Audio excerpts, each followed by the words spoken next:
আপনি কি জানেন সবচেয়ে বড় শক্তি কি? সবচেয়ে বড় শাস্তি বা কি? প্রেমানন্দ মহারাজ বলেছেন, ক্ষমা হলো সবচেয়ে বড় শক্তি, আর ক্ষমাহীনতা হলো সবচেয়ে বড় শাস্তি। যে মানুষ ক্ষমা করতে জানে না, সে নিজের ভেতরে নিজেকেই ভেঙে ফেলে।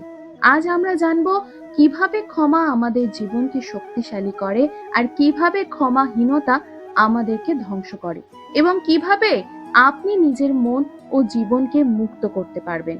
প্রেমানন্দ মহারাজ বলেন, যে মানুষ ক্ষমা করে সে শুধু অন্যকে নয়, নিজের জীবনকেও মুক্তি দেয়। যখন কেউ আপনাকে আঘাত দেয়, রাগ করার পরিবর্তে ক্ষমা করুন।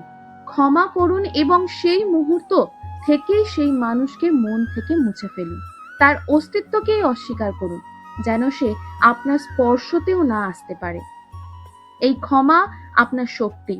আপনি যখন ক্ষমা করেন, রাগ, ঘৃণা, অভিমান সবকিছু ছেড়ে দেন, আপনি আর কারো হাতে বন্দী নন। যারা ক্ষমা করতে জানেন না, তারা ধীরে ধীরে নিজের কর্মের গ্লানিতে ভেঙে পড়ে। তাদের জীবন কঠিন, বিষণ্ণ, বন্ধ হয়ে যায়। আপনি ক্ষমা করুন এবং তখনই দেখা যাবে যে আপনাকে আঘাত দিয়েছিল তারও ভেতরে গ্লানি জমেছে। সে নিজে ধীরে ধীরে ভেঙে যাচ্ছে, আর আপনাকে স্পর্শ করতে পারবে না, কারণ আপনি মুক্ত। ক্ষমা মানে দুর্বলতা নয়, ক্ষমা হলো চূড়ান্ত শক্তি। যখন আপনি ক্ষমা করেন, আপনি নিজের ভেতরের শান্তি ফিরে পান। আপনি আর কখনো কারো শক্তি দ্বারা প্রভাবিত হন না। প্রেমানন্দ মহারাজ বলেন, যে ব্যক্তি ক্ষমা জানাতে পারে সে নিজের জীবনকে শৃঙ্খল মুক্ত করে। ভাবুন, কতবার আমরা নিজেদের ক্ষতি করেছি কারো প্রতি রাগ ধরে রাখার কারণে। কতবার আমরা ঘৃণা ও অভিমান ধরে রাখার কারণে শান্তি হারিয়েছি। ক্ষমা মানে সেই ক্ষতি বন্ধ করা। ক্ষমা মানে মুক্তি। ক্ষমা মানে শক্তি। যখন তুমি ক্ষমা করো, তুমি নিজের ভেতরের শক্তিকে জাগ্রত করো। প্রেমানন্দ মহারাজ বলেন, ক্ষমা করো। সেই ব্যক্তি ভুল করে গেছে, তুমি তা মনে রেখো না, তাকে মন থেকে মুছে দাও। তাকে আর তোমাকে স্পর্শ করতে দিও না। সে ধীরে ধীরে নিজের কর্মের গ্লানিতে ভেঙে যাবে।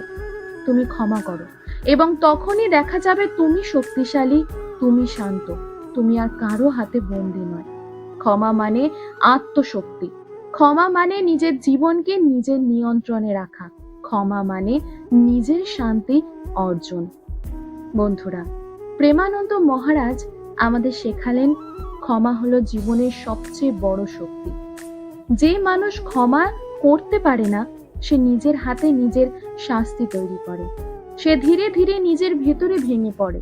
সে আর তোমাকে স্পর্শ করতে পারে না, কারণ তুমি তখন মুক্ত। আজই নিজের মনকে মুক্ত করুন, আজই ক্ষমা করুন, আজই সেই শক্তি অনুভব করুন যা আপনাকে শান্তি, আনন্দ এবং প্রকৃত শক্তি দেয়। যে আপনি ক্ষমা করেছেন, আপনি শুধু অন্যকে নয়, নিজের আত্মাকে মুক্ত করেছেন। স্মরণ করুন, ক্ষমা আপনার শক্তি, ক্ষমাহীনতা আপনার শাস্তি। ক্ষমা করুন, মুক্ত হন, শক্তিশালী হন। আমার এই ভিডিওটা যদি আপনাদের একটুও ভালো লেগে থাকে, তাহলে আমার সাথে থাকবেন, আমার চ্যানেলটিকে সাবস্ক্রাইব করবেন, একটি লাইক দেবেন এবং কমেন্টে লিখবেন রাধে রাধে। জয় শ্রীকৃষ্ণ। রাধে রাধে।